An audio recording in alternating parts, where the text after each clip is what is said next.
Hanging out with Ryan Coniam. I haven't seen him in a couple of years now. He is a busy man away from racing. Hoping to get in somewhere around 25 starts this year. He is here for race number 2 of Speedweeks at Brewerton. First of all, how have you been? I haven't talked to you in a couple of years. Yeah, it's been a while. Things have been good.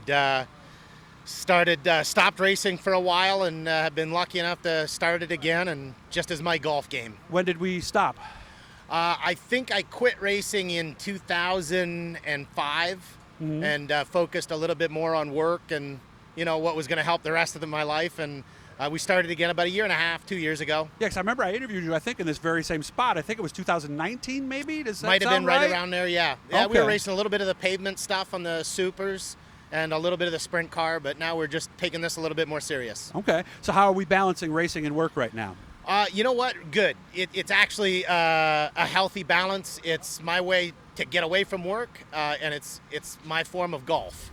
So we do it when we can, and that's kind of how we approach it. Do you golf too? I do not golf. Okay. I don't have the patience for that.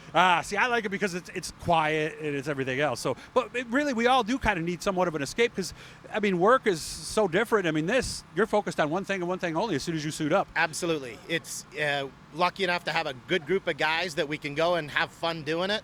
Yeah, this is my golf game. So how much have we raced so far and how have we done? We've been fair. Probably raced 5 or 6 races this year so far.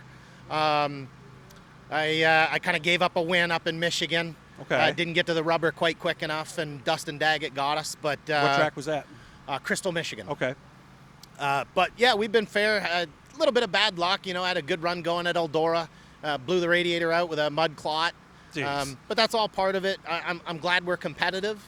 We're having fun, and that's the important thing right now. 360 and 410s? Just 360s. Okay. Did you used to run 410s? I did. I was lucky enough to make my living at racing with the All-Stars and some outlaw stuff, but not anymore. Okay. I don't think I enjoy racing for a living as much as I do as just a hobby. So what brought you to New York? Because, I mean, where are you based out of? I know you live in Denver, but... So the car is based out of Columbus, Ohio. And, ESS was something that really started my sprint car career. And I was lucky enough to do the full ESS deal for a number of years. And, I just like coming back here. It feels like coming home. We're doing all 3 the next ones? Today, that's the plan. Fulton and Weedsport. Yes, sir. How about after that? Honestly, I'm not 100% sure. I'd have to look at what Troy's got on the schedule. Well, are there some go-to events that you're sitting there going, I'm definitely making that? We're talking about the 360 Nationals. Okay. That'd be a good one. There's a couple ASCS races, at Lucas Oil Speedway. We're just kind of playing it by ear. Troy's got a rough schedule outlined, and whatever happens, happens. So what do you actually do for a living, and where do you work? So I'm in a private equity group, and we kind of group up companies together to make one large entity, and we either sell it or continue to grow it. What is it? Real estate, manufacturing? It's manufacturing. Manufacturing. What do you make? So right now we do a lot of stuff in the space propulsion area, as well as gas turbine engines. We do additive manufacturing, so 3D printing, but out of metal. Wow. So, and then we finish machine the parts. Do you have a degree, or did you pick that up the old-fashioned way? Well, I'm lucky enough. Before I got to go racing full time, my mom made me get an engineering degree. Electrical or mechanical? Probably mechanical. Was mechanical. Okay.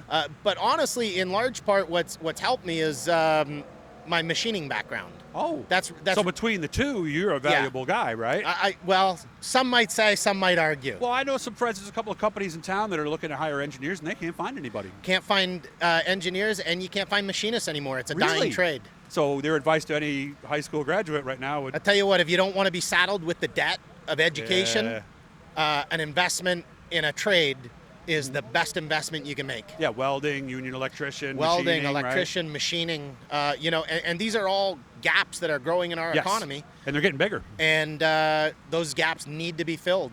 And unfortunately, we don't have the education system that supports that. Yep, and that's another conversation for another day. Absolutely. Unfortunately, we're too busy teaching them about all kinds of other stuff. So good to see you, man. Again, hit the blue E down there, guys. We're doing all kinds of stuff this year that'll subscribe you, let you know every time we're talking to somebody cool, like Ryan Coniam. Great to see you, man, and maybe I'll talk to you at the end of the night. Thanks. Hope to be there. See you later. Thank you.